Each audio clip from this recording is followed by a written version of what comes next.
So, thanks so much for coming along. I'm going to talk to you about the Artisanal Spirits Company.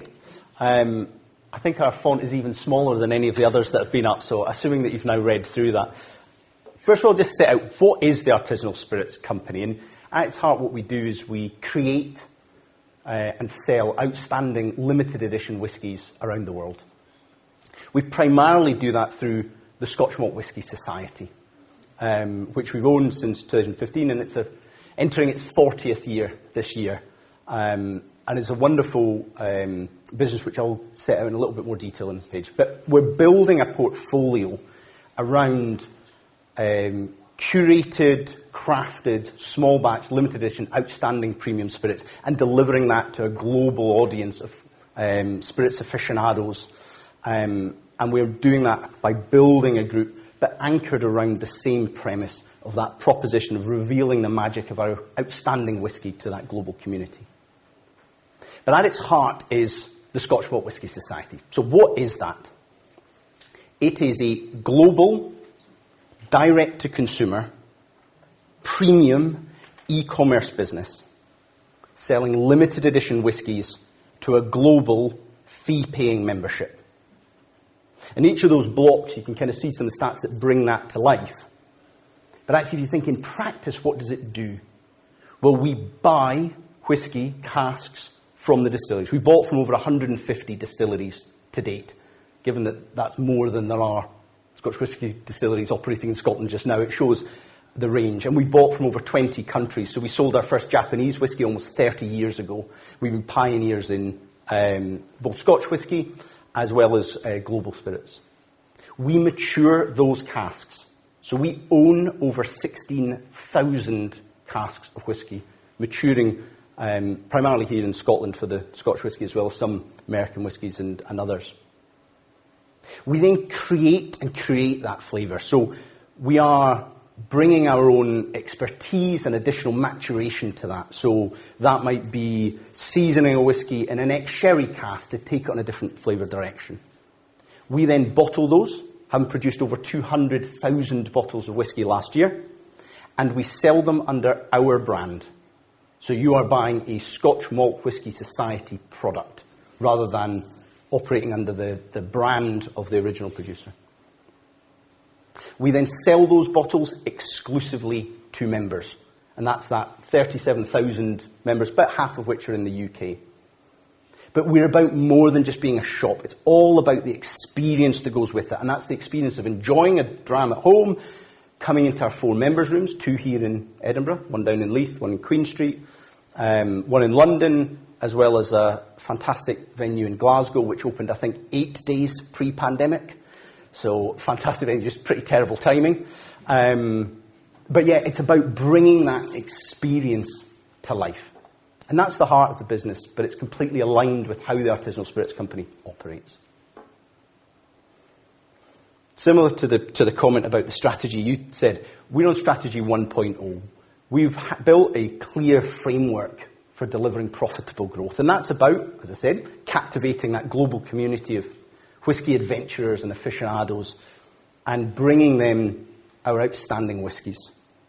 And we're going to do that through a group, but we're ultimately aiming to build a highly profitable, cash-generative business in that space. And with a short-term stated ambition of doubling sales between 2020 and 2024. So that's to hit 30 million of sales by 2024, and we're well on track to deliver that. We're going to go into a little bit of detail about the core strengths, and that's a pioneering model, our long-term global growth opportunity with significant tailwinds, and some of the underpinning that Billy will bring to life around a robust business which is well primed to deliver. And to operate that within the business, we have our 5 strategic pillars. And I don't expect you to read all this, but these are bringing to life what we have said we would do at the time that we IPO'd in June of 2021. We set out clearly exactly what we were going to deliver, and we have delivered everything we said we were going to at the time of the IPO, both operationally and strategically. This is our 4th set of results. We've delivered on or slightly ahead of market expectations. And I think if you'd have told me just pre-IPO that we would have done that and at some points the share price would have halved, I would not have bitten your hand off at the opportunity. But all we can do is focus on continuing to deliver against that strategy, and we've done that in spades. And that's everything from focusing our growth in existing markets where there's a fantastic opportunity, and we've delivered that, through to launching a new supply chain facility, which I'll show you some videos on later on. Is it going to flick on? No. So, a strong, proven track record of growth. We've grown at over 20% every single year since the company was founded, with the exception of pandemic year in 2020, where we did still grow, though not at 20%. And we are already a global business. Between 2/3 and 3/4 of the business is already international, with key markets around China and the US, and we are present in the key markets that are growing fast. And we're underpinned by a really loyal and growing membership. So retention, so this is an annual paid membership, typically around about £65, $99 or equivalent in the markets. And our retention is almost 80% worldwide. And that has stayed true even this year, despite some of the challenges that some retail-facing companies have faced. And underpinning the business is an outstanding asset backing.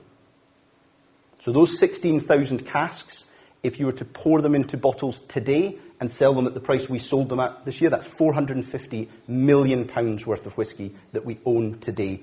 We own all of the stock that we need to meet all of our forecast growth demand through to the end of 2028, and we own 3/4 of what we need to sell through to the end of 2033. That gives us, we're not a primary producer, we don't have a distillery, that gives us certainty, but it also gives us a fantastic inflation hedge. We already own all the stock that we're going to sell for the next 5 years, and 3/4 of the stock we're going to sell for the next 10 years. And it is an appreciating asset, typically going up at 10 to 15% per annum. Inflation applies on top of that. So that's why overall we think it's a unique and exciting opportunity. So that pioneering model around the Scotch Malt Whisky Society, that built on loyal, valuable, highly engaged membership, it's around £1,700 member lifetime profit. So that's each member who joins. On average, the profit per member is between £1,600 and £1,700. And that's a reflection both of the retention rates. Average tenure in the UK is almost 9 years. High spend levels. Globally, average spend is over £600. And high margins, well over 60%, and on a path towards 70%. Well positioned for long-term global growth. And I'll bring that to life in a sec. And underpinning it all, that strong business model. High growing margins, a unique access into the market, well-established reputation in the sector, and supported by a really passionate and engaged team. So, first up, that pioneering model. So as I said, what we're doing is we're acquiring the spirit. So we're buying the whiskey from the distillers. When the business was bought out in 2015, we only owned about 2,000 casks. And to meet demand, we were having to buy whiskey that was almost ready to bottle. On average, that meant per bottle, it's costing us about £6 per bottle. But we've been buying younger, new make spirit. So buying the same quality spirit from the same great distilleries, but buying it younger in its life. It means on average, the product we're now buying, when it's mature, it'll be around about £2 per bottle. That's going to add an extra 5 percentage points onto margin. Active maturation, more ex-sherry casks, driving up margins. Underpinning it all is our own quality tasting panel. We go through international award standard tasting process before we allow anything to be sold to members. Bottling and labelling, that has been outsourced, recently brought in-house. In November, we launched our own supply chain facility. We've got a great little video to show you. And overall, that takes us on a path from over 60% margin towards 70%. And the reason that we capture that whole value chain is because we own the relationship all the way through to the member. Right through from when it's coming off the still, and sometimes we're working with a distillery to say, this is the flavour profile we want you to create. We're turning up with our wood, we're taking it through its story, we're bringing that whole experience, not just the wonderful liquid, but the experience and story and history that goes with it, right through to the member. Delivered through primarily e-commerce, as well as some owned members' rooms and some partner bars. We have about 100 partner bars worldwide.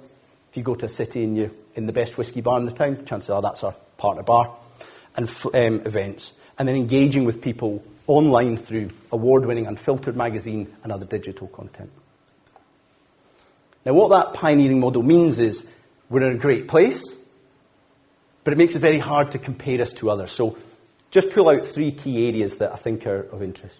When you look at our gross margin, which was over 60% last year, that's after we pay for duty. And if you compare us to the international majors, typically they're stripping that cost of duty out. So on a like-for-like basis, wonderful businesses like Diageo, Pernod Ricard, Brown-Forman are making 40-something% margins against our 60%, and that's growing. The book value of our spirit stock, so the purchase price we paid for it, at the day this was prepared, represented almost half of our market cap. That's the price we paid for it, and it's going up at 10-15% per annum. And then, it's not a lot of data points out here, but from a premiumization perspective, we are well placed to take advantage of the premiumization trend. And the only people really publishing information about this is Diageo, who drew attention to the fact that their super premium price points and above were growing over 30% and now represents over a quarter of their business. It's 100% of what we sell. And that gives us a wonderful position, but we can't do any of that without members. And I'll just bring a colleague, Rebecca, up to talk a little bit about membership and what that means to us. Good evening, everybody. It's great to see you. Can you all hear me? Because I'm not mic'd up. Yeah? Yeah. Okay, great. I'm not going to use that. So, at the Artisanal Spirits Company, we believe that the best stories start with a group of friends talking over whiskey. And ultimately, the original founder of our most loved brand, the Scotch Malt Whisky Society, he once said that the people who said it couldn't be done were so dull. And we think about that, we talk about that all the time, because what we do is very, very special. And at the end of the day, the truth is, what he knew and what we know now is that we have the secret to the best tasting whiskey in the world. And we believe that, and we stand by it, because we also know that there is a journey to enlightenment, and I'm here to talk to you about that tonight. Ultimately, all of our members around the world, the community that follow what we do, they go on a journey of discovery and exploration with whiskey. They go on this adventure with flavour that allows them to have conversations and friendships with people that they may not have otherwise had. And that's one of the most important reasons why people love and stay with us for so long. And we also know that there's a sweet spot for acquisition to those people into our community, and also the way that we retain them and talk to them and keep them on that journey is incredibly powerful. And we're very, very clear on how we recruit those people in and how we talk to them and engage with them to get them in for the first time and introduce them to what we do and teach them the magic of our whiskey, because it is magical. And also, we know how to engage and talk to and work with our long-standing members and our community. But we're also focused on reaching out to younger, more diverse audiences, because we know that that is critical for the future of our brand, of our business, and also for the future of whiskey and how people enjoy whiskey and love whiskey. We use a mix of digital and in-person activities to talk to people, engage people, entertain people all around the world in our key markets. Such as, we were delighted, of course, that we had the return of whisky festivals in Europe last year, up there on the other side. And one of our key festivals in September is the Gathering. So we have 2 particular festival periods through the year that we talk to people and celebrate. Because we know that when we have liquid to lips, so when people taste our whiskey, when they taste the spirit that we produce for the first time, we know that they will have a taste epiphany where they take something special and most people are hooked straight away. So if you haven't tried it yet, then you must. So I'll just stick with it. So just going on to talk a bit about the product itself. So our whiskey is sought after and creates FOMO, fear of missing out, because what we do is really special. It really is, and quite unique.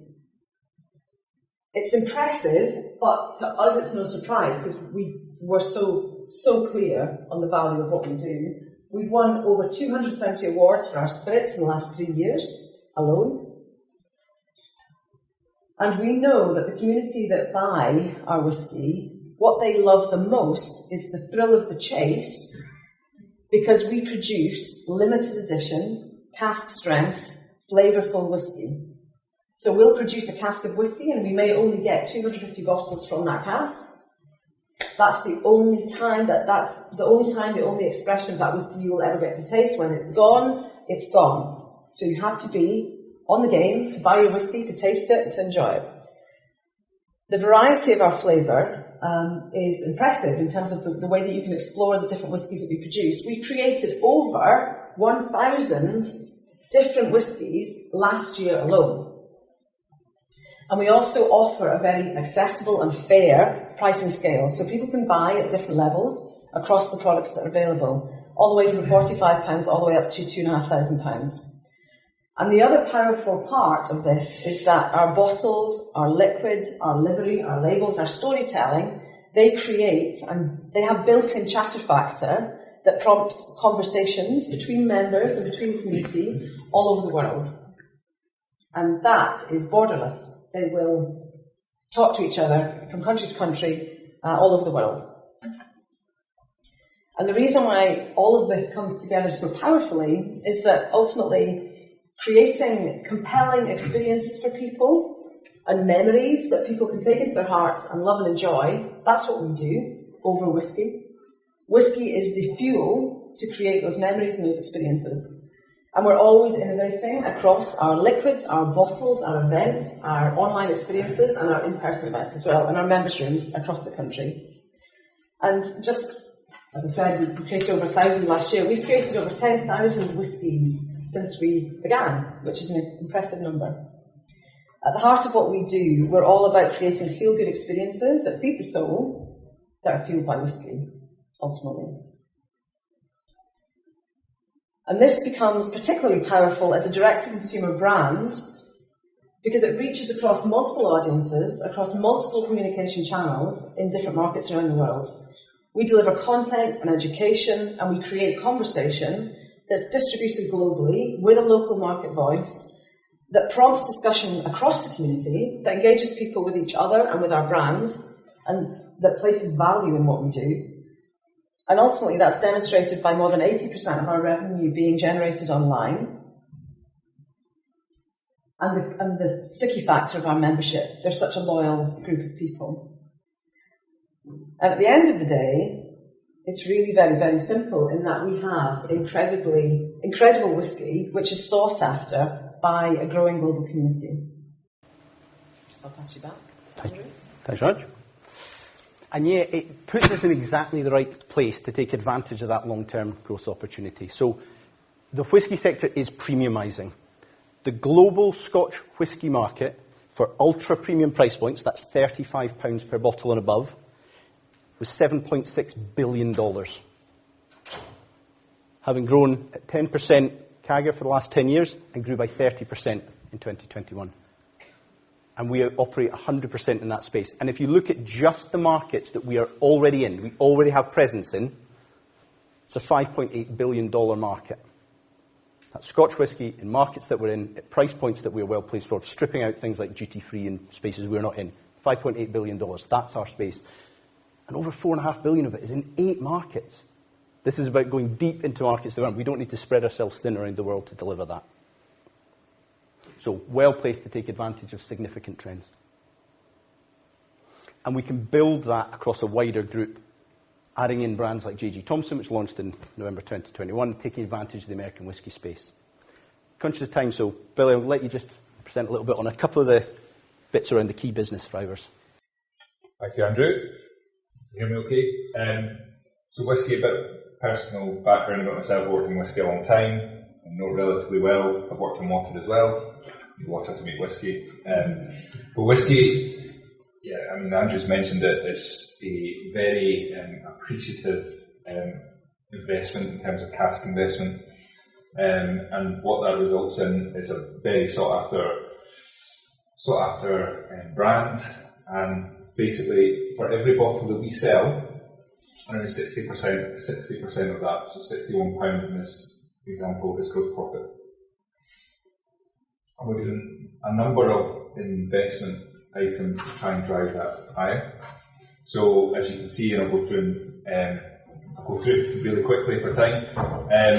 We're appreciating during maturation. So Andrew's mentioned we buy casks a lot more new make right now. So that new make is between 0 and 3 years. We're buying them at a lower age. We will hold that, mature that to get the right flavour, to sell the right bottle to what the member needs. What that does, buying it early, is we buy that at a lower cost. Some other things we're doing, which I'll show you in a second, really quickly, is we're now opening and have now opened their own supply chain facility. So the supply chain facility is in Glasgow, in Masterton, for anyone who knows it, and it will bottle everything that we want to bottle with some spare capacity. A fantastic recruitment drive. We've got some really, really excellent operators and experienced operators from many other bottling producers within Scotland. We know there's a lot of distilleries, but with that comes a lot of packaging plants. And we've got a lot of new investment in that, so they're delivering absolutely fantastically as we speak. And I'll just keep going for time, so I'm going to get this video working.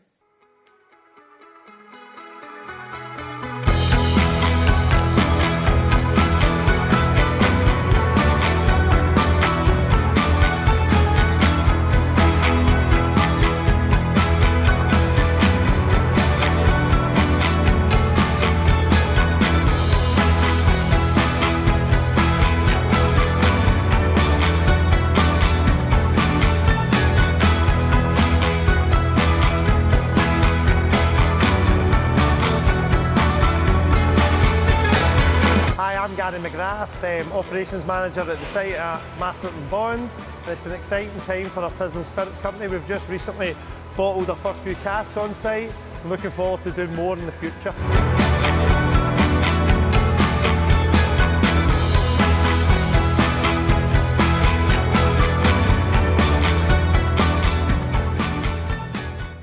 Over time, Masterton, not only will Masterton bottle, we have cask storage. So the norm in the industry is, as Andrew said, we don't distill, we purchase casks, we can hold casks in warehouses. We've got a facility to now hold that in-house and therefore reduce our costs for holding those casks. So we're looking at this to really drive our gross profit margin. We're also looking at, in the medium term, an ex-sherry cask programme. For any lovers of whisky, ex-sherry cask is a very sought after trend at the minute and will continue for the long term. We work with some fantastic businesses in Spain and Jerez, and you buy those ex-sherry casks and it demands a premium.